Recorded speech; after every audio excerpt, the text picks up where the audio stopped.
এখন গরম আর বৃষ্টি দুটোই হচ্ছে। মানে কখনো কখনো বৃষ্টি হচ্ছে খুব জোরে সোরে, মুষলধারে বৃষ্টি হচ্ছে। আবার কখনো কখনো কাঠ ফাটা রোদ হচ্ছে, মাথার চান্দি যেন ফেটে হাতে চলে আসছে। কেন জানি না এরকম হচ্ছে। হয়তো প্রাকৃতির নতুন খেলা মনে হচ্ছে। কখনো কখনো বৃষ্টি, কখনো কখনো রোদ। যাই হোক, আজ তবে বৃষ্টি হচ্ছে, মুষলধারে বৃষ্টি। বাইরে জোরে বৃষ্টি পড়ছে, এত জোরে পড়ছে যে বাইরে কিছুই দেখা যাচ্ছে না, শুধু শো শো করে শব্দ হচ্ছে। বাতাসও হচ্ছে বেশ জোরে। ব্যোমকেশ তখন তার চেয়ারে হেলান দিয়ে বসে আছে, হাতে সিগারেট। সিগারেটটা টানতে টানতে আমাকে বলল, আরে বলো তো, এত বৃষ্টির মধ্যে তোমার বউঠানকে তার বাবার বাড়ি যাওয়া কি বেশি জরুরি ছিল? আমি বললাম 2 দিন পর যাও, সে মানতে রাজি না। সে বলছে গত 1 মাস হচ্ছে আমি আমার মা বাবাকে দেখিনি, তাদের দেখতে যাব। হ্যাঁ তুমি যাও, তোমাকে আর ধরে রাখিনি। তবে আমার কথা হচ্ছে, আর 2 দিন পর গেলে এমন কি হতো বলো তো? এত বৃষ্টি, এত বৃষ্টিতে যাওয়ার কি উচিত ছিল? আমি কিন্তু ব্যোমকেশের কথাটা বুঝতে পেরেছিলাম। সে বৌঠানকে তার বাবার বাড়ি যাওয়ায় কিছু বলছে না। আসলে এত বৃষ্টি পড়েছে, তার মন চাইছে এখন গরম গরম খিচুড়ি খেতে। কিন্তু যেহেতু বৌঠান নেই, তাই এই স্বপ্নটার পূরণ হলো না। তবে পুটিরাম ছিল, সে বানাতে পারে। তবে বৌঠানের হাতের খিচুড়ি আর পুটিরামের খিচুড়ি তো আর এক হলো না। এক কথায় বলতে বৌঠানের খিচুড়ি অমৃত। 2-3 সপ্তাহ হচ্ছে ব্যোমকেশের হাতে কোনো কেস নেই। আমিও বেচারা বসে আছি, কারণ ব্যোমকেশের যখন কেস থাকে না, আমারও কলমের কালি কাজ করে না। ওখানে প্রকাশ্যরা আমাকে চাপ দিচ্ছে, আমাকে বলছে তাড়াতাড়ি কিছু একটা লিখে দিতে। পাঠকরা আর ধৈর্য ধরতে পারছে না। এবার তারা চায় একটা ভয়ঙ্কর রহস্যময় থ্রিলার সাসপেন্স গল্প। কিছুক্ষণ পর বেশ জোরে সোরে বৃষ্টি পড়ছে, আগের থেকে অনেক বেশি। কিন্তু এত বৃষ্টির মধ্যেও আমাদের দরজায় কড়া নাড়ার শব্দ পেলাম। পুটিরাম দৌড়ে গেল দরজা খুলতে। খুলে দেখে একজন মাঝবয়সী লোক, পরনে শার্ট প্যান্ট, হালকা দাড়ি আর হালকা গোঁফ আছে। মুখটা রোগা শোকা, মনে হচ্ছে 2 দিন কিছু খায়নি। খুব হয়রান লাগছে বটে। দরজা খুলতেই সে হাউমাউ করে কান্নাকাটি করে ব্যোমকেশের পায়ের কাছে পড়ে গেল। ব্যোমকেশ একটু হকচকিয়ে পড়ল। আমিও বেশ অবাক। পুটিরাম দরজায় দাঁড়িয়ে এই দৃশ্য দেখতে থাকলো। আমি চুপচাপ দাঁড়িয়ে। ব্যোমকেশ এক ঝটকায় উঠে দাঁড়ালো। তার সিগারেটটা ছাইদানি ছুঁড়ে ফেলে দিয়ে লোকটার কাঁধে হাত দিয়ে বলল, উঠুন উঠুন, কি করছেন? একটু একটু শান্ত শান্ত, কথা না বললে তবে বুঝবো কি কি হয়েছে আপনার। পুটিরাম, এক গ্লাস জল আনো তো। পুটিরাম ছুটে গেল। লোকটা ধীরে ধীরে উঠে এলো ঘরের মধ্যে। গায়ে তখনও বৃষ্টির জল পড়ছে, জামাটা স্যাঁতস্যাঁতে, আর প্যান্টের নিচ থেকে জল পড়ছে টপ টপ করে। আপনার নাম কি? এত রাতে এই দুর্যোগের মধ্যে আমাদের কাছে এলেন? কোনো খারাপ কিছু ঘটেছে নাকি? আমার নাম শ্রীধর চট্টোপাধ্যায়। আমি বেহালার দিকের লোক। আমি জানি না আমি ঠিক কোথায় এসেছি এখন। আমি জানি শুধু আপনাদের খুঁজতে বলেছিল একজন, বলেছিল ব্যোমকেশ বাবুই পারবে আপনাকে সাহায্য করতে। বাবু, আমার আমার মেয়েকে খুন করা হয়েছে। আমার মেয়েকে খুন করা হয়েছে। এই কথাটা বলতেই লোকটা হঠাৎ থর থর করে কাঁপতে লাগলো। তার চোখ জলে টলমল করছে। ব্যোমকেশ চেয়ার টেনে বসতে বলল তাকে। আপনার মেয়ের নাম কি? কোথায় থাকতেন? কিভাবে মারা গেছে? সবটা খুলে বলুন তো। নাম ছিল অনুরাধা। খুব শান্ত মেয়ে ছিল। পড়াশোনায় ভালো, নাচ শেখে আর গান শেখে। আমাদের ছোট একটা ভাড়া বাড়ি। আমি একটা প্লেসে কাজ করি। গতকাল সন্ধ্যায় ওর ঘর বন্ধ ছিল অনেকক্ষণ। ডাকাডাকি করেও সাড়া না পেয়ে দরজা ভাঙি। দেখি দেখি ও ঝুলছে, গলায় ফাঁস। আমার বুকটা কেমন যেন ধরাস করে উঠল।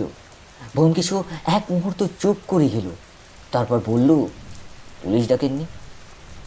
দেখেছিলাম বাবু, কিন্তু তারা বলল এটা একটা আত্মহত্যা, আর কিছু নয়। আমি বিশ্বাস করি না।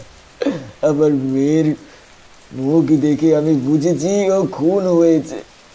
ওর চোখে ছিল ভয়, মুখে একটা চাপা যন্ত্রণা। ব্যোমকেশ এবার উঠে দাঁড়ালো, সিগারেটের প্যাকেট থেকে আরেকটা সিগারেট বের করে ধরাতে ধরাতে বলল, অজিত, একটা কথা খেয়াল করেছ? খুন না আত্মহত্যা, দুইয়ের মাঝখানে লুকিয়ে থাকে একটা অদৃশ্য রেখা। আজকাল ঘড়িরা সেই রেখার পিছনে লুকিয়ে থাকে। আমি মাথা নাড়লাম। ব্যোমকেশ এবার শ্রীধরের দিকে ফিরল। আপনি ঘাবড়াবেন না, আপনি আজ রাতে এখানেই থাকুন, সকালে আমরা আপনার সঙ্গে যাব। কিন্তু একটা কথা মনে রাখবেন, আপনার মেয়ের মৃত্যুর পেছনে যদি সত্যি খুনির হাত থাকে, তবে তাকে আমি খুঁজে বের করব, এ আমি কথা দিচ্ছি। আর যদি আপনি ভুল ভাবছেন, তবে সেটাও আমি বুঝিয়ে দিব আপনাকে। আপনি কি রাজি আছেন? শ্রীধর চোখ মুছল, একটু শক্ত হয়ে বসে বলল, আমি সব কিছু বলবো আপনাকে বাবু। শুধু শুধু আপনি আমাকে বলুন, আমি কি জানতাম খুনির আড়ালে আর একটা খুন লুকিয়ে থাকতে পারে? ব্যোমকেশ আর আমি একে অপরের দিকে তাকালাম, আর সেই মুহূর্তেই জানালার বাইরে মেঘে গর্জে উঠল বাজ, যেন কোনো অলক্ষ্যে কেউ একটা অন্ধকার রহস্যের ছায়া ফেললো আমাদের উপর। সকালবেলাটা খুবই অদ্ভুত ছিল। রাতভর আমার ঘুম হয়নি ভালো করে। মাথার ভেতর কেবল ঘুরপাক খাচ্ছিল অনুরাধার সেই চোখ, যে চোখে শ্রীধর দেখেছিল ভয় আর যন্ত্রণা। ব্যোমকেশ সকাল সকাল রেডি হয়ে গিয়েছিল। আমি দাঁত ব্রাশ করতে করতে শুনতে পেলাম তার গলা। কই অজিত, ব্রাশ হলো? ট্রেন ধরতে হবে যে, শ্রীধরের বাড়ি বেলা হওয়ার আগেই চলে যেতে হবে, বুঝলে? আমরা রওনা দিলাম। বেহালার যে পাড়ায় শ্রীধর থাকতেন সেটা বেশ গিঞ্জি, পুরনো ধাঁচের দোতলা তিনতলা ভাড়া বাড়িতে ভরা। একটা সরু গলি দিয়ে হাঁটতে হাঁটতে একটা কাঠের সিঁড়ির সামনে থামলেন শ্রীধর। উপরে উঠে গেলাম তার সঙ্গে। ঘরটা ছোট কিন্তু পরিষ্কার। একপাশে একটা ঘর, বন্ধ করা, দরজায় তালা। ব্যোমকেশ চারপাশটা একবার দেখে নিল, তারপর বলল, এটাই আপনার মেয়ের ঘর বুঝি? হ্যাঁ বাবু, পুলিশ এসে দেখে গেছে। তারপর ওরা বলল ফাঁসি দিয়ে মরেছে। ওর গলায় দাগ ছিল, কিন্তু কিন্তু আমার মনে হয় এটা টানার দাগ না, কেউ চাপা দিয়ে গলা। আমি আর বলতে পারবো না বাবু। ব্যোমকেশ চাবিটা চাইল। ঘরটা খুলে ঘরে ঢুকলাম। ঘরটা যেন থম মেরে আছে। ছোট একটা খাট, টেবিল, একটা আয়না, আলমারি আর জানালার পাশে ছোট একটা পর্দা। ব্যোমকেশ খুব ধীরে ধীরে সমস্ত জিনিস ছুঁয়ে ছুঁয়ে দেখছে। আয়নার সামনে দাঁড়িয়ে আচমকা বলল, আয়নাটা একটু বাঁকা। কই অজিত, দেখো, এইদিকে দাঁড়াও তো, দেখো তো আয়নায় তোমার প্রতিফলন কিভাবে আসছে। আমি দাঁড়ালাম, দেখলাম সত্যি প্রতিফলনটা পুরো দেখা যাচ্ছে না। ব্যোমকেশ একটা ছোট টুলে উঠে গিয়ে আয়নার পেছনে হাত ঢোকালো। কিছুক্ষণ খোঁজার পর একটা কাগজ বের করলো। একটা আধ ভাঙা প্যাডের পেছনে লেখা দুটো লাইন, সে আসবে আজ ঠিক সন্ধ্যাবেলায়, যেদিন জানালায় ছায়া পড়ে গভীর। কবিতা? এটা কার লেখা হতে পারে? নিশ্চয়ই কোনো প্রেমিকের। তাহলে কি প্রেমিকই খুনি, না প্রেমিককে কেউ ফাঁসানোর ফাঁদ বানিয়েছিল? আমি কিছু বলতে যাচ্ছিলাম, এমন সময় দরজার বাইরে একটা আওয়াজ। ব্যোমকেশ হাত দেখিয়ে থামতে বলল আমাকে। চুপ করে থাকো, কেউ আমাদের নজর লাগছে। আমরা ধীরে পায়ে জানালার কাছে এসে দাঁড়ালাম। ব্যোমকেশ পর্দাটা একটু সরিয়ে দেখলো নিচের কোলে। তারপর খুব নিচু গলায় বলল, একটা লোক দাঁড়িয়েছিল, কালো পাঞ্জাবি, ওর এই মাথা ঘুরে পালানো। কে হতে পারে এটা? তবে কি আমাদের দেখেই এসেছে? না শ্রীধরের পিছ নিয়েছিল? যে কেউ হতে পারে, কিন্তু অজিত, মনে হচ্ছে খুনটা কেবল একটা খুন নয়, খুনের আড়ালে হয়তো আছে অন্য একটা অপরাধ, আর তার থেকে আরো বড় একটা ছায়া। আজ সন্ধ্যাবেলা জানালায় ছায়া পড়লে কিছু ঘটবে। সেই কালো পাঞ্জাবি পরা লোকটা আমাদের দেখেই যেন অদৃশ্য হয়ে গেল গলির মাথায়। ব্যোমকেশ কিছুক্ষণ চুপচাপ দাঁড়িয়ে থেকে নিচের দিকে তাকিয়ে রইল। তার কপালের ভাঁজ স্পষ্ট। বেলা তখন বাড়ছে, কিন্তু আকাশে রোদ নেই, বরং একটা চাপা অন্ধকার নেমে এসেছে। বৃষ্টির পূর্বাভাস যেন বাতাসে ছড়িয়ে পড়েছে। আমার ধারণা ভুল না হলে এই লোকটা আগে থেকেই নজর রেখেছিল শ্রীধরের উপর। আর অনুরাধা, সে হয়তো জানতো কিছু একটা, যা তাকে মেরে ফেলতে যথেষ্ট ছিল। তাহলে কি এই কবিতার লাইনটা কোনো সংকেত আছে? বহু সময়ে খুনিরা এমন ইঙ্গিত রেখে যায় যাতে একদিকে সত্য লুকিয়ে থাকে, আবার অন্যদিকে ভুল পথেও পাঠানো চায়। এটাই তাদের কৌশল। কবিতাটা শুধু বাক্য নয়, এটা সময়ের সংকেত। সন্ধেবেলা জানালার ছায়া, মানে নির্দিষ্ট একটি মুহূর্তে কিছু একটা ঘটবে। ঠিক তখনই বাইরে হঠাৎ বিদ্যুৎ চমকাল। একটা সাদা আলো ঘরের জানালায় পড়ে কেঁপে উঠল পর্দাটা। সঙ্গে সঙ্গেই প্রবল বৃষ্টি নামল, যেন আকাশ হঠাৎ রেগে গিয়ে ফেটে পড়েছে। রোদ না থাকলেও এই বৃষ্টির হঠাৎ আগমন অদ্ভুত লাগছিল। ব্যোমকেশ ঘরের দরজাটা বন্ধ করে দিল, যেন বৃষ্টির আওয়াজে কিছু গোপন কথা উড়ে না যায়। মানে কি, আবার আবার কিছু হবে? মনে হচ্ছে আপনার মেয়ের মৃত্যু কোনো বিচ্ছিন্ন ঘটনা নয়। আপনার পরিবারে আগেও কেউ আত্মহত্যা করেছিল? হ্যাঁ বাবু, ওর মা 5 বছর আগে 5 বছর আগে ঘুমের ওষুধ খেয়ে মারা যায়। তখনও পুলিশ বলেছিল আত্মহত্যা। কি কি বলেছিলেন আপনি? তাহলে দুজনেই আত্মহত্যা? এ কি কাকতালীয়? কাকতালীয়? নজিত, আমি বিশ্বাস করি না কাকতালীয় ঘটনায়। বিশেষ করে এই ধরনের মৃত্যুর পেছনে যদি একই আভা থাকে, ঘরবন্দি মেয়েরা, নিঃসঙ্গতা আর অতীতের কোনো কুৎসিত গোপন কথা, তখন এটা আর কাকতালীয় নয়, বরং পরিকল্পিত নিধন। বৃষ্টির শব্দ যেন আরো তীব্র হয়ে উঠল। একটা বিকট বজ্রপাত, জানালার কাঁচ কেঁপে উঠল। আমি তাকালাম ব্যোমকেশের দিকে। তার চোখ তখন অদ্ভুত স্থির, যেন দূরে কোথাও তাকিয়ে কিছু একটা ভেবে চলেছে। আজ সন্ধ্যাবেলা আমি আবার এখানে আসবো, জানালার পাশে বসে থাকবো। ছায়া পড়ার মুহূর্তটা আমি নিজে দেখতে চাই। আর তার আগে অজিত, আমরা একবার সেই গলির মোড়টা ঘুরে দেখি আসি। হয়তো সে লোকটা আবার এসেছে, আমাদের আশাটা ওর নজরে পড়েছে।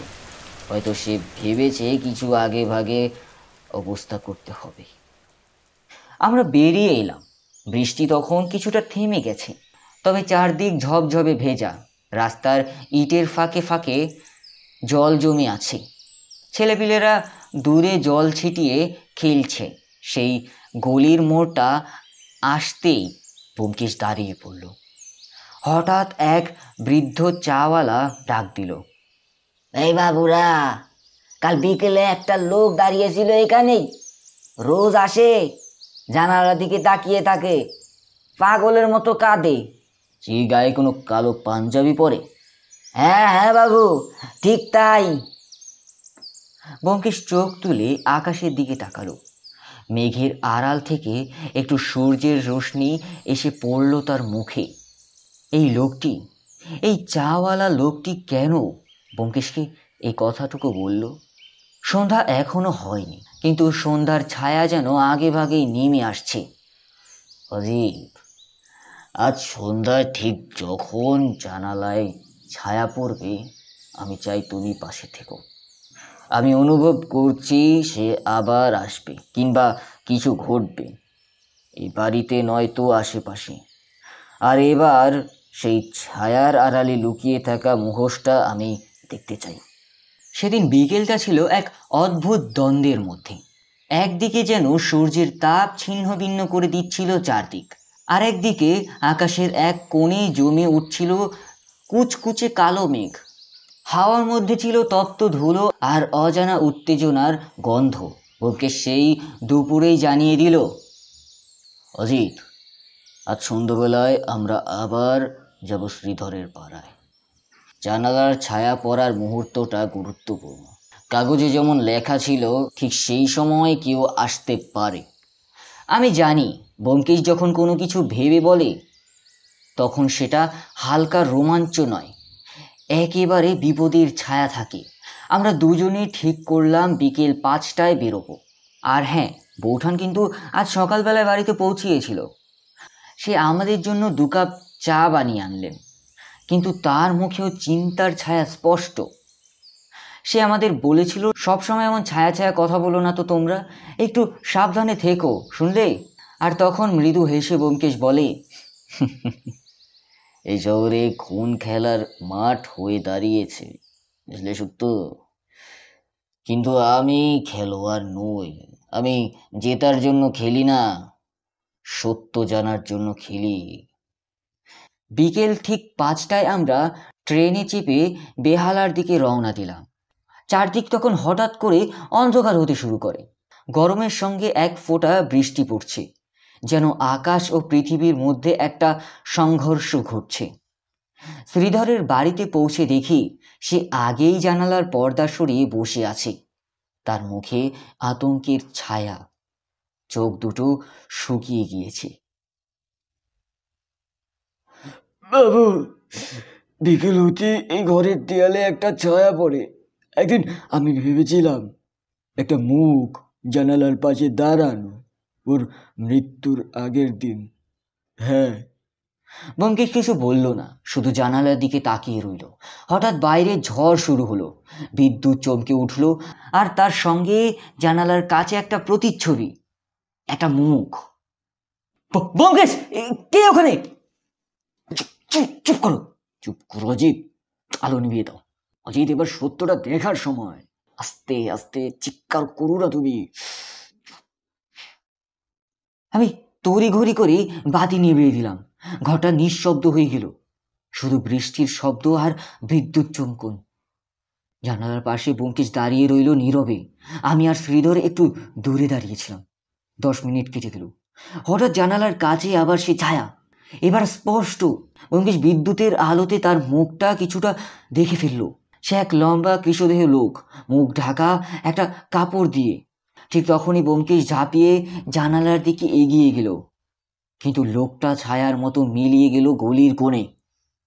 আমরা তাড়াতাড়ি নেমে ছুটে গিয়েছিলাম, কিন্তু কিন্তু বাইরে তখন ঝড় ও অন্ধকারে সে লোকটা কোথায় হারিয়ে গেল তা তা বোঝা গেল না। আহ, লোকটা লোকটা জানতো আমরা ওখানে দেখব। সে নিজেই চেয়েছিল দেখা দিতে। এটা নিছক নজরদারি নয়, লোকটা আমাদের দিকে একটা চ্যালেঞ্জ ছুড়ে দিল। আমি ব্যোমকেশের দিকে তাকিয়ে দেখলাম, তার চোখে ভয় নেই, কিন্তু গভীর একটা উত্তেজনা আছে। সে বলল, অজিত, ওর মুখ আমি কিছুটা দেখে ফেলেছি। কাল সকালে আমি ছবিতে তুলে ফেলবো ওর রূপ। তুমি মনে করে দিও, কাল সকালে পেন্সিল আর কাগজ যেন ভুলে না যাই। আমি জানি এবার আমরা খুনের ছায়ার একদম ধার ঘেঁষে পৌঁছে গেছি। সকালবেলার রোদটা ছিল জ্বালাময়। জানালার ফাঁক গলে রোদ এসে পড়ছিল আমার কপালে, যেন কারো ভ্রুক্ষেপহীন আঙুলের মতো। মাথা ভার, চোখে যেন ঘুম আর উত্তেজনার কুয়াশা। কিন্তু সেই রোদেই বসে ব্যোমকেশ কাগজে তুলছিল এক মুখ, যে মুখটা কাল রাতে ঝড়ের মধ্যে এক ঝলক দেখা গিয়েছিল জানালার কাছে।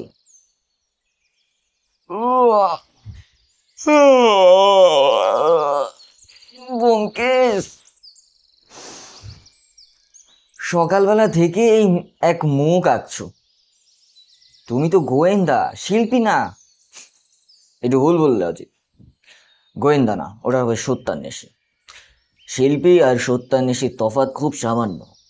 দেখো অজিত, দুজনেই দেখে যা অন্যরা এড়িয়ে চলে, বুঝলে? আমার কৌতূহল চরমে পৌঁছে গিয়েছে। ব্যোমকেশ তার আঁকা শেষ করতেই আমি ছবিটার দিকে তাকালাম। একটা কাঁচা পাকা মুখ, কিন্তু তার চোখ দুটো যেন কাচের মতো ঠান্ডা, আর মুখে চাপা বিদ্রূপ। এক রকমের বিদ্বেষ লুকিয়েছিল ঠোঁটের কোণে। এই মুখটা কোথায় যেন দেখেছি দেখেছি বলে মনে হচ্ছে, কিন্তু মনে করতে পারছি না ঠিক কোথায় দেখেছি। আমিও সেই নিয়েই ভাবছি, এই মুখটা আমি কোথাও দেখেছি, তবে চোখে নয়, মনে। এই মুখ কোনো সাধারণ লোকের নয় অজিত। তার চলাফেরা, দৃষ্টি সবটাই আত্মবিশ্বাসে ভরা, বুঝলে? সে জানে সে কি করছে। ঠিক সেই সময় দরজায় কড়া নাড়ার শব্দ হলো। আমি উঠে গিয়ে দরজা খুলতেই দেখি এক অচেনা লোক দাঁড়িয়ে। পরনে ধুতি, সাদা পাঞ্জাবি, কিন্তু চোখে সানগ্লাস, গলায় পাতলা সোনার চেইন। আপনি কে? আমি বিনয় সেন। একটা জরুরি বিষয় ছিল ব্যোমকেশ বাবুর সঙ্গে, খুব ব্যক্তিগত ব্যাপার, বুঝতেই পারছেন। এসুন, বসুন বসুন, কি ব্যাপার বলুন তো। লোকটি ঘরে ঢুকে বসলো। সে চারপাশটা খুঁটিয়ে দেখলো, ঘরের দেয়াল, আলমারি, জানালা। তারপর হঠাৎ ব্যোমকেশের আঁকা ছবিটার দিকে তাকালো। আহা, চমৎকার আঁকেন তো আপনি। এটা কি কারো বাস্তব প্রতিচ্ছবি নাকি? হ্যাঁ, একজন খুনিকে ধরার জন্য আঁকছি এটা। আপনাকে কি সাহায্য করতে পারি বলুন তো? বিনয়ের মুখে এক মুহূর্তের জন্য থমকাল, তারপর সে হাসলো, কিন্তু সেই হাসি বিক্রম। আসলে আমি অনুরাধাকে চিনতাম, সেই মেয়েটাকে যাকে বলে আত্মহত্যা করেছে। ওর জন্য একটা কিছু করতে চাই, বুঝলেন? হয়তো কিছু টাকা দান করতে পারি কোনো মেয়েদের আশ্রয় কেন্দ্রে, কিন্তু সঠিক ঠিকানা আমি পাচ্ছি না। আপনি ওকে কতটা চিনতেন? তেমন বেশি না, সমাজ সেবার কাজ করতে গিয়ে আলাপ। আমি অনুভব করলাম ব্যোমকেশ তখন চুপচাপ বিনয়ের হাতের আঙুলের দিকে তাকিয়ে আছে। একটা আঙুল সামান্য দাগ, ঠিক যেভাবে আয়নার কাছে হাত রাখলে দাগ থেকে যায়। আচ্ছা বিনয়বাবু, আপনি কি জানালার পাশে দাঁড়িয়ে থাকতেন কখনো? মানে মানে কি, কেন, কি বলছেন এটা? আপনার চেহারাটা কেমন যেন পরিচিত লাগছে। ভুল ভাবছেন আপনারা। আমি আমি চলি, আবার অন্যদিন আসবো। সে চলে গেল। দরজা বন্ধ হতে না হতেই ব্যোমকেশ জানালার পাশে দাঁড়িয়ে বলল, সেই লোক অজিত, এটাই সেই লোক, বিনয় সেন। তার চোখে একই ছায়া, একই আত্মবিশ্বাস, আর সেই মুখ যা আমি আঁকছি। তবে কি সেই খুনি? ততটা সহজ নয় অজিত। এই খুনি শুধু মারেনি, সে জানে আমরা ওকে খুঁজছি। সে আমাদের সঙ্গে খেলছে এক নতুন খেলা। আর তখনই বাইরে আবার বৃষ্টি নামলো, খুব জোরে সোরে। টিনের চালে তার শব্দ যেন বাজ পড়ছে, আর সেই শব্দে মিলিয়ে গেল বিনয় সেন নামক এক ছায়ামূর্তির পায়ের ছাপ। বিনয় সেনের যাওয়ার পর ঘরে যেন অদৃশ্য একটা ভার এসে পড়েছিল। ব্যোমকেশ জানালার পাশে দাঁড়িয়েছিল কিছুক্ষণ। বাইরে ঝমঝমিয়ে বৃষ্টি পড়ছিল, আর আমি কিছুটা বিচলিত হয়ে ঘরের ওদিক এদিক পায়চারি করছিলাম। তুমি নিশ্চিত ব্যোমকেশ ওই খুনি? নিশ্চিত নই, তবে সে জানে অনেক কিছু, বুঝলে? জানালার কাছে যে ছায়া পড়েছিল, তার চোখে যেমন একরকম নির্ময় স্থিতি ছিল, বিনয়ের চোখেও ঠিক সেই রকম একটা অভিব্যক্তি দেখলাম, বুঝলে? কিন্তু এইসব প্রমাণ নয়, অনুমান। আর আমি অনুমান দিয়ে কাউকে ফাঁসাতে চাই, বুঝলে? তবে এখন কি করব? আমাদের দরকার ওর অতীত। বিনয় সেন কে, কি করেন, কোথায় থাকেন, কাদের সঙ্গে ওঠা বসা করেন, এইসব, বুঝলে? তুমি কাল সকালে পুলিশ লাইনে গিয়ে হরিধনকে পাঠাও। ও যেন বিনয় সেনের বিষয়ে যতটা সম্ভব খোঁজ নেন। আমরা কথা বলছিলাম, এমন সময় ব্যোমকেশ টেবিলের ওপর রাখা ছবির দিকে আবার তাকালো। হঠাৎ সে একটা কলম নিয়ে ছবিটার মুখে সামান্য বদল করলো। ঠোঁটের রেখা একটু নিচে নামালো, আর কপালের রেখায় সামান্য ভাঁজ।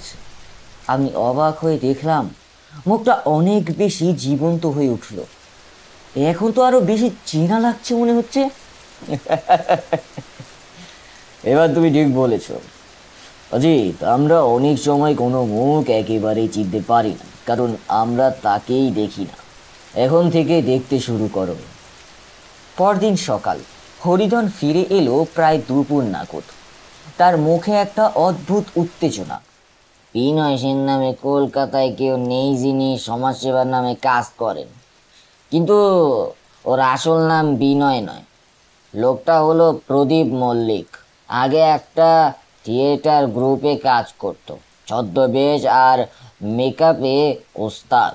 3 বছর আগে একটা মার্ডার কেসে ওর নাম জড়িয়েছিল, কিন্তু প্রমাণের অভাবে যারা পেয়ে যায়, তারপর থেকে নাম পাল্টে রাখে। তাহলে সত্যিই খুনি আমাদের সামনে এসেছিল, নিজের আসল নাম আড়াল করে? ঠিক তাই, এবং সে ইচ্ছে করেই আমাদের কাছে এসেছে। সে চায় আমরা তাকেই সন্দেহ করি। তুমি কি বলছো? সে চায় আমরা তাকে সন্দেহ করি? মানে খুনি হয়ে কেউ কি এমন চায়? অজিত, এটা সাধারণ খুনি না, এটা একরকম মনস্তাত্ত্বিক খেলা, এক ধরনের দাবা। খুনটা করেছে ঠান্ডা মাথায়, পরিকল্পনা করে। তারপর সেই খুনকে ঘিরে এমন একটা কুয়াশা তৈরি করেছে যেখানে আমরা নিশ্চিত হয়ে ভুল পথে এগোই। সে আমাদের মিথ্যে পথে চালিত করেছে, ঠিক যেন দাবার গুটির মতো। একটা চাল ফেলে আমাদের বিভ্রান্ত করে দিচ্ছে। বুঝলে অজিত? আমার সারা শরীর কেমন যেন ঠান্ডা হয়ে গেল। এই প্রথম মনে হলো আমরা এমন একজনের পেছনে ছুটছি যে আমাদেরই চাল দিচ্ছে।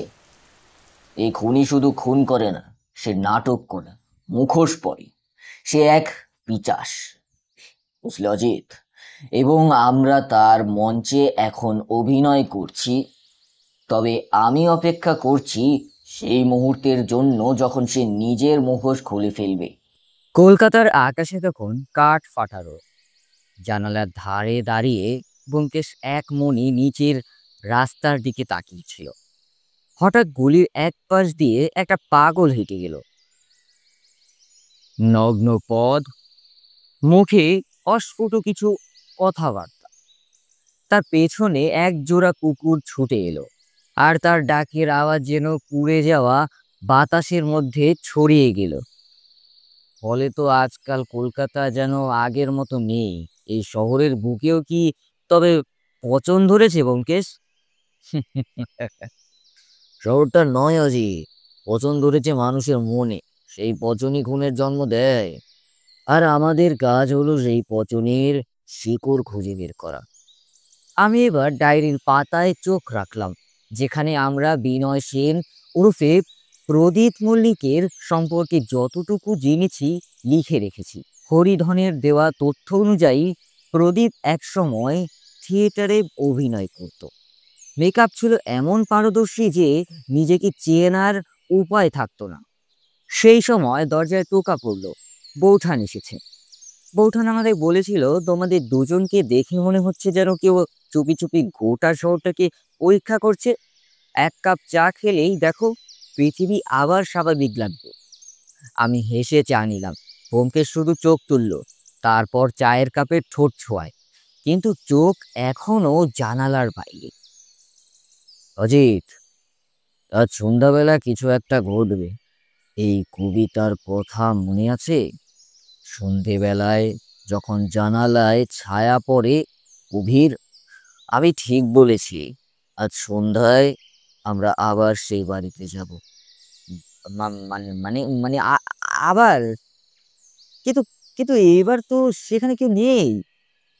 ঠিক তাই, তাই তো এখন ওরা আসবে।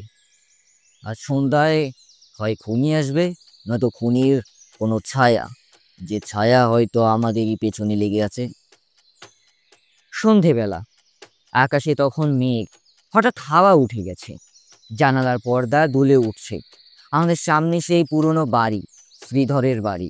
আমরা চুপচাপ দোতলায় উঠলাম। ভেতরে নিঃশব্দ, কেবল একটা দূরবর্তী ঘড়ির টিক টিক শব্দ। ঘরে ঢুকে ব্যোমকেশ জানালার সামনে দাঁড়ালো। আমি পেছনে দাঁড়িয়ে। বাইরের আলো ক্রমশ কমছে, আর সেই মুহূর্তেই দেখো ব্যোমকেশ, জানালায় আবার ছায়া পড়ছে। হ্যাঁ, এবার আমরা প্রস্তুত। হঠাৎ পেছনের সিঁড়িতে এক চাপা শব্দ। আমি চোখের ইশারায় ব্যোমকেশকে দেখলাম। ব্যোমকেশ পকেট থেকে তার ছোট রিভলভারটা বের করলো। ঘরের আলো নিভে গেল এক মুহূর্তে। এখন কেবল ছায়া, নৈশব্দ আর নিঃশ্বাসের শব্দ। আমরা দাঁড়িয়ে রইলাম নিঃশব্দে। এক পা, দুই পা, কেউ আমাদের দিকেই আসছে। ঠিক দরজার গা ঘেঁষে এক ছায়া থেমে দাঁড়ালো। এবার এবার আর পালাতে দেব না। আলো জ্বালাও অজিত। আমি সঙ্গে সঙ্গে লাইটের সুইচ চাপলাম। আলোয় চমকে উঠল এক মুখ, আর সেই মুখে ছিল একটা মুখোশ, এক অজানা নাটকে মুখোশ।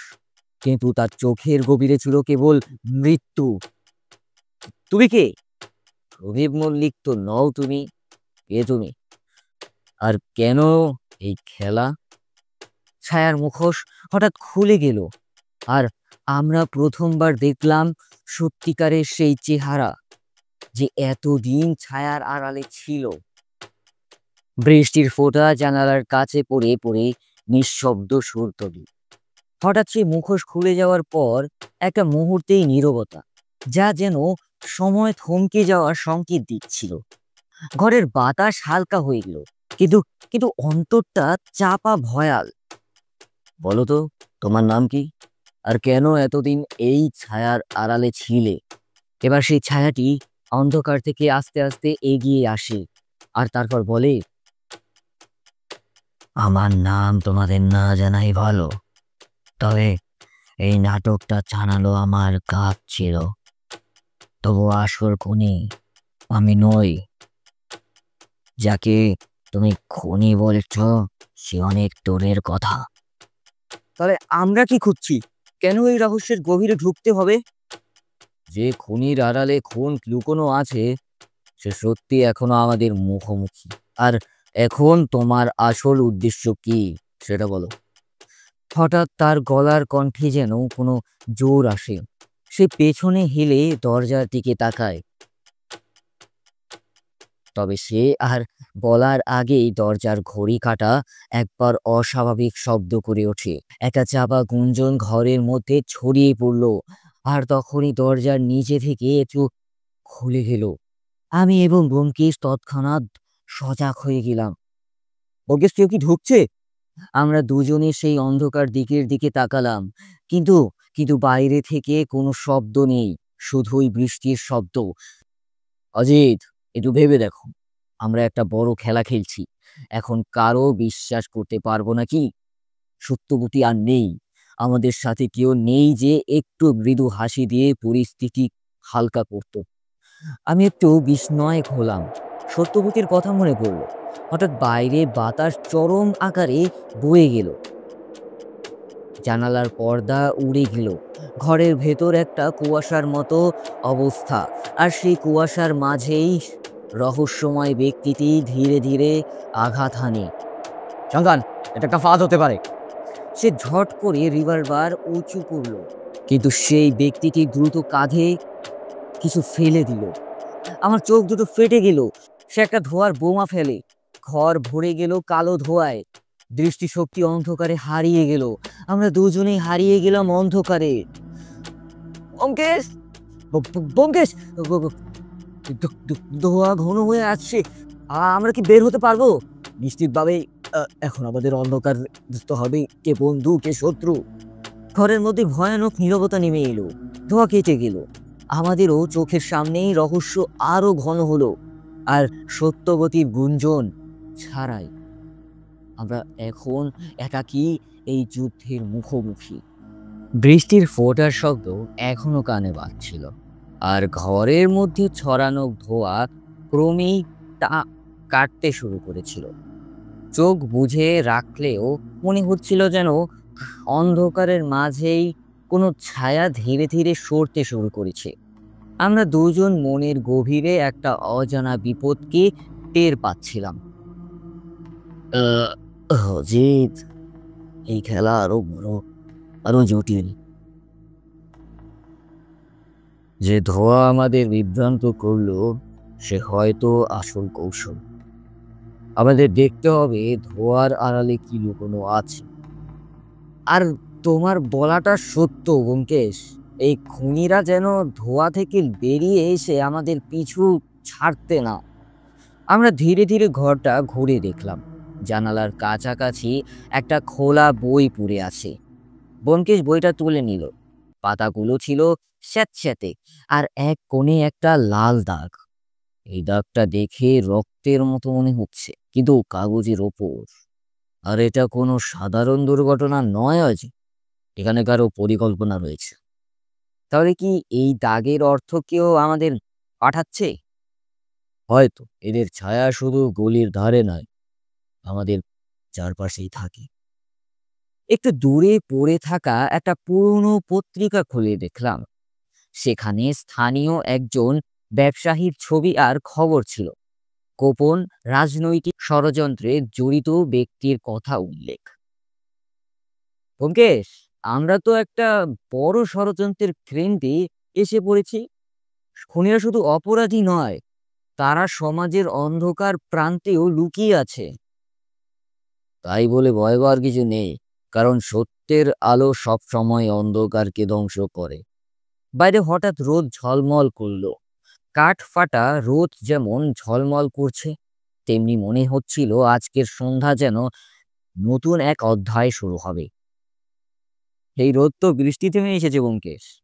তোমার কি মনে হয় বৃষ্টির পর রোদ সত্যের প্রতীক? হয়তো তাই অজিত, কারণ সত্য কখনো গোধূলি নয়, বরং নতুন ভোরের সূচনা। আমরা জানালার পাশে দাঁড়িয়ে এক অন্যরকম ঝড়ের আগে সূর্যের আলোর প্রতীক্ষায় ছিলাম।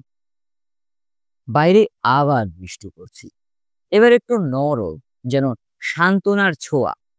রোদ তখনও দূরে কোথাও মেঘের ভেতর আটকে গেছে।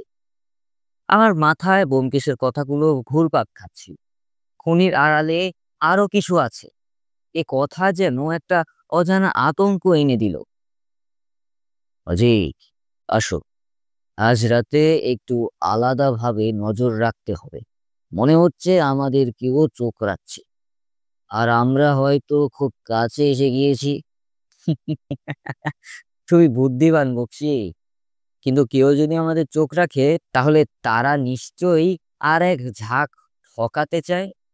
আমরা দুজনেই অতিথির ঘরটিতে বসে থেকে পারস্পরিক আলাপ চালিয়ে গেলাম। ব্যোমকেশ বিশ্লেষণ করছিল শ্রীধরের মেয়ের জীবনের খুঁটিনাটি। যে কবিতার লাইন তোমাকে আগে দেখিয়েছিলাম সেটার মানে বুঝতে হবে। সন্ধেবেলা জানালার ছায়া পড়ার সাথে কি সম্পর্ক? ব্যোমকেশ বক্সী, তোমার বৃষ্টি আর রোদ এখনো মাথায় ঘুরপাক খাচ্ছে, কিন্তু মনে হয় এটা একটা সংকেত। হঠাৎ দরজায় ঠক ঠক শব্দ হলো। আমরা দুজনেই কনফিউজ হয়ে গেলাম। দরজা খুলতেই দেখতে পেলাম সেই অজানা কালো পাঞ্জাবি আবার আমাদের সামনে। এবার তাকে তাড়া করা হবে, আর আজ রাতেই সব রহস্যের জোয়ার উঠবে। বাইরে বৃষ্টি থেমেছে। মেঘ গলে রোদ একবার ঝলক দিল, যেন সামনে আসার অন্ধকারকে থামাতে চাইছে। কিন্তু আমাদের মনে আরো গভীর অন্ধকার ঘনীভূত হচ্ছে। রাতের আকাশ তখন রূপালী অন্ধকারে মোড়া। বৃষ্টি থেমেছে, কিন্তু ভেজা ছাদ আর জমাট কুয়াশা আমাদের চারপাশটা একটা অদ্ভুত রহস্যময় রূপ দিয়েছে। ব্যোমকেশ জানালার পাশে দাঁড়িয়ে সেই অজানা কালো পাঞ্জাবির পেছনে চোখ দেখেছিল, যেন চোখের ভেতরে দিয়েই ছুরি চালাতে চাইছে। ব্যোমকেশ, তুমি কি ভাবছো? লোকটা আমাদের ফাঁদে ফেলছে? না অজিত, সে নিজেই ধরা পড়ছে। তার ছায়া এবার সামনে আসবে। শুধু ছায়া নয়, ছায়ার পেছনে আসল মুখ। ঘরের বাতাসটা যেন ভারী হয়ে উঠেছিল। ব্যোমকেশ হঠাৎ জানালার পাশের ছোট সেলফ থেকে একটা পুরনো খাতা বের করলো, যেটা আমরা আগের বার খেয়াল করিনি। দেখো, এই খাতাটা ছিল মেয়েটির ব্যক্তিগত। এর মধ্যে কিছু স্কেচ আছে, কিছু কবিতা, কিন্তু এখানে একটা চিঠি লেখা ইংরেজিতে, he will never find me unless the clock stop again at 7:10। মানে ঘড়িটা, আয়নার পাশে যে দেয়াল ঘড়িটা ছিল, সেটা কি থেমে গিয়েছিল 7:10? ঠিক তাই, খুনের সময়টা ওটাই। কিন্তু এই হি কে, রিমিক না খুনি? আমরা দুজনে এবার আবার সেই ঘরে ঢুকলাম। ঘরের ভেতর একটা নোনা গন্ধ, অজানা ভয়ের ছায়া। ব্যোমকেশ দেয়ালের ঘড়িটা খুলে ফেললো। ভেতরে দেখো অদীপ, ঘড়ির পেছনে এই চাবিটা লুকোনো ছিল। এই চাবি ওই তালাবদ্ধ ঘরের। তালাবদ্ধ ঘরের দরজার কাছে এসে আমরা থামলাম। বাইরে আবার হালকা ঝিরঝিরে বৃষ্টি হচ্ছে। ব্যোমকেশ ঘর খুলল, আর আর তারপর ঘরের ভেতর বিশ্রী গন্ধ, একটা টেবিল, চারদিকে কাগজ ছড়ানো, আর এক কোণে অদ্ভুত কিছু রাসায়নিকের শিশি। দেয়ালে অদ্ভুত আঁকিবুকি। ব্যোমকেশ একটা শিশি হাতে নিয়ে বলল, অজিত, এ তো বিষ, এবং এটা খুব স্পষ্ট এই মেয়েটিকে ধীরে ধীরে মানসিকভাবে ভেঙে ফেলার একটা পরিকল্পনা চলছিল। কেউ ওকে পাগল প্রমাণ করতে চাইছিল, খুন নয়। এটা পরিকল্পিত মানসিক খেলা, যেটা শেষ পরিণতি আত্মহত্যা। আর যদি না হয় তবে খুন। তবে কি শ্রীধরের মেয়ে খুন হয়নি? ওকে খুন হতে বাধ্য করা হয়েছে? ঠিক তাই, এবং সেই খুনের পেছনে আছে একটা উদ্দেশ্য। টাকা নয়, প্রতিশোধও নয়, বরং আরো অদ্ভুত কিছু। একটা বিদ্যুৎ চমকালো ঘরের জানালায়। আমরা দুজনে তাকালাম। দূরে কালো ছায়া আবার চলেছে ছাদের ওপর দিয়ে। আজ রাতেই তার সাথে মুখোমুখি হতে হবে, কারণ কাল সকালে হয়তো অনেক দেরি হয়ে যাবে। রাত তখন প্রায় 2টো। বাইরের পৃথিবী স্তব্ধ, যেন নিঃশ্বাস বন্ধ হয়ে অপেক্ষা করছে কিছু একটার জন্য। আমি আর ব্যোমকেশ ছাদের কোণায় দাঁড়িয়ে আছি, দৃষ্টিতে তীক্ষ্ণতা, মনে একটা অদ্ভুত চাপা উত্তেজনা। ব্যোমকেশের হাতে টর্চ, আমার হাতে একটা ছোট লাঠি। ছাদের পেছনের দিকে হঠাৎ একটা দৌড়ে ছায়া নড়ল।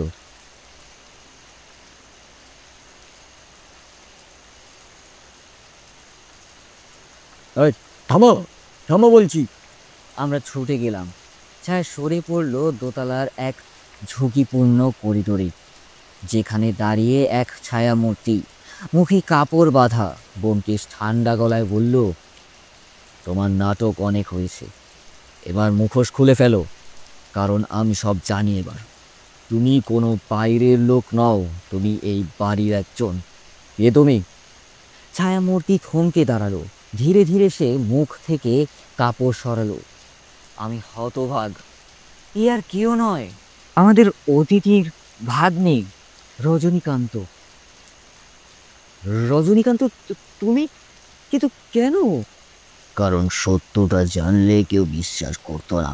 শ্রীধরের মেয়ে ওর বাবার হত্যার সাক্ষী ছিল। হ্যাঁ, ও নিজেই জেনেছিল শ্রীধর একজন দুর্নীতিগ্রস্ত অফিসার ছিল। এক কালো লেনদেনের সাক্ষ্য হাতে পেয়ে গিয়েছিল সে।